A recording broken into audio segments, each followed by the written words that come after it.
माढ्याच्या आडेगावात नाना महाराज उर्फ गुरुमाऊली विरकर पोलिसांनी अटक केलेली आहे। राजकीय नेत्याशी संबंध असल्याचं भासवून हा भोंदूबाबा जादूटोणा आणि भविष्याच्या नावाखाली लोकांची फसवणूक करायचा।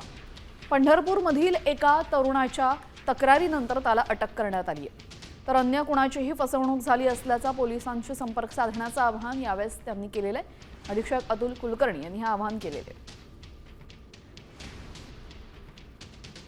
त्यांनी मला कामाख्या देवी येथे काही विधी करावे लागतील।